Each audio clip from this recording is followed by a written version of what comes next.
Bethlehem is a state of mind. As in the earlier reading that we heard about the shepherds, we can find wonder anywhere, wherever we are. We don't have to travel great distances to sandy beaches or mountain retreats. We can find wonder wherever we are, in whatever we are doing. So why shepherds?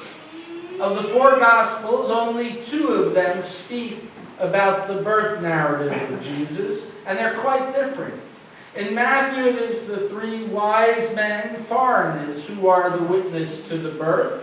In Luke, it is the local shepherds as witnesses.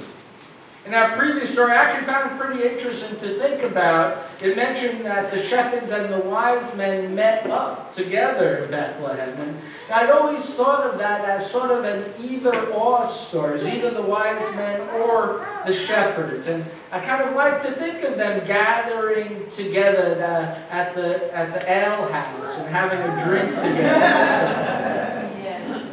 Because Bethlehem is a state of mind where all people are welcome. I think there are 2 reasons actually that Luke chose shepherds. So, because one was, I think, a very practical one, in that the writers wanted to connect the motif of the story of Jesus, the hoped-for future king, to a past Jewish king, King David, who himself had been a shepherd. But secondly, and I think more importantly, it is to put an emphasis on Jesus' ministry with the marginalized people in society. Compared to Matthew's gospel, Luke's gospel is much more focused on the wealthy individuals' obligation to the poor, to the outcasts, and the marginalized. Here are just a few examples found only in Luke. Chapter 3, verse 11, John the Baptist urges, and I quote, "Whoever has 2 coats must share one with anyone who does not have one. And whoever has food must do likewise." End quote. And in the Beatitudes, Jesus, in the Gospel of Matthew, says, "Blessed are the poor in spirit, and blessed are you who hunger for righteousness." But in Luke, he says, "Blessed are you who are poor. Blessed are you who are hungry now."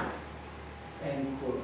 As well in Luke, at the home of the Pharisee, Jesus advises, when you give a banquet, invite the poor, the crippled, the lame. And the list goes on and on. The Gospel of Luke continually speaks to helping those on the margins. Luke wants to now, I think, in the birth narrative, set that image, that wonders are available and revealed to all people, to everyone, even the marginalized, as well as the powerful.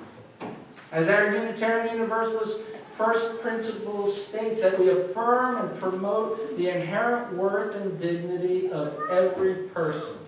And that is the message I think this story is trying to emphasize. Shepherds matter as much as anyone. Although I have to tell you, I am left wondering what happened to the shepherds, and as well as the wise men, for that matter, as they are never heard from again in any of the biblical stories. They were clearly changed by this experience in some way. And I thought there was one very telling line at the end of the reading, and I'll quote it again. "The shepherds returned, glorifying and praising God for all they had heard and seen, as it had been told them." End quote. This line shows me that we are asked to compare our beliefs with our experiences in the world. They didn't just take the angel's word for it. They investigated. They took their religious journey and found that their experiences to agree with the ideas that were put forth by the angel. It was at that point that they found their authenticity. We must find for each of us what is authentic for us. We must each take that journey and find where it leads us, to where we find the wholeness of where our beliefs meet our experiences in the world. And when that happens, maybe then we become angels for others on their journey.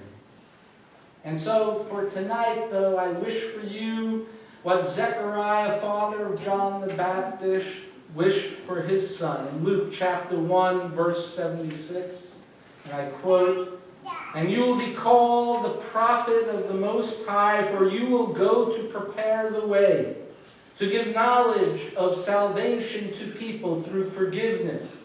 And by tender mercies, the dawn from on high will break upon us, to give light to those who sit in darkness and in the shadow of death, to guide our feet into the way of peace." End quote. So may it be for us as well, to prepare a way for peace on earth through our actions in the world, with wisdom, forgiveness, and mercy, bringing light to all we encounter with all that we do. May we find wonder, whether it be going in search of it in a far-off place or staying close to home to be with those in our care. And may we see everyone in need who we can help as in our care. May we all be shepherds and angels, and may we welcome all shepherds and angels and lambs into our lives.